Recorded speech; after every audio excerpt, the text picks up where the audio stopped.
This video delves into some of the most notorious murder cases in global history. The graphics may not be suitable for sensitive viewers. What goes through the mind of a murderer? What triggers his violent actions?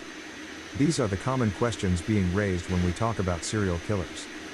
In the land of Nihon, or otherwise known as the land of the rising sun, between August 1988 and June 1989, occurred one of the most gruesome murders ever recorded in Japan's history.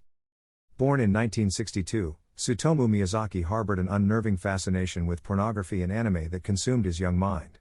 As he retreated from society, his isolation became a breeding ground for twisted fantasies and nefarious desires. The summer of 1988 marked the beginning of Miyazaki's reign of terror. Like a predator in the night, he sought out young girls as his victims. On August 22, 1988, his first victim was a 4-year-old, Mari Kono, aged 4, disappeared while playing at a friend's house. Miyazaki abducted Kono and traversed westward of Tokyo. He parked the car under a bridge in a wooded area. There, for half an hour, he sat alongside Kono before murdering her and molesting her corpse. He got rid of her body in the hills near his home, leaving with her clothes. He allowed the body to decompose before returning to remove her hands and feet, which he kept in his closet. He burned Kono's remaining bones in his furnace, ground them into powder, and sent them to her family in a box along with several of her teeth, photos of her clothes, and a postcard which read, "Mari. Bones.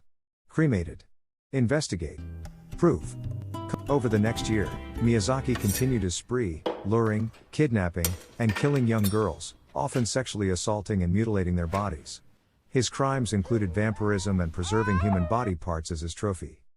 On June 6, 1989, he convinced a 5-year-old Ayako Nomoto to allow him to take pictures of her.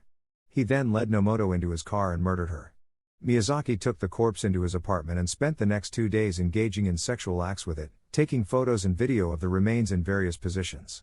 When Nomoto's corpse began to decompose, Miyazaki dismantled it, abandoning her torso in a cemetery and her head in the nearby hills. He kept her hands, drinking blood from and cannibalizing them.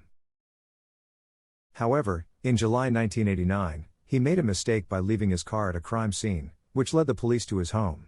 Inside, they discovered a collection of child pornography, diaries detailing his crimes, and even preserved body parts of his victims. Miyazaki was arrested and subsequently confessed to the murders. During his trial, he showed no remorse for his actions and claimed that his actions were justified by his desire for personal fulfillment and spiritual transformation. In April 1997, Miyazaki was found guilty of multiple counts of murder, sexual assault, and necrophilia, and he was sentenced to death. His case received significant media attention and generated widespread shock and horror throughout Japan. It sparked discussions about mental health, the effects of isolation, and the influence of media on individuals' behavior. Tsutomu Miyazaki's crimes and his disturbed mindset continue to be studied as an extreme and chilling example of human depravity. Discover bone-chilling stories, delving into dark mysteries and disturbing events. Witness also the tragic event of the Maguindanao massacre in the Philippines. Viewers' discretion is advised, as this content is not suitable for the faint-hearted. If you're intrigued and want to see more of such stories, consider showing your support by liking and subscribing to the channel.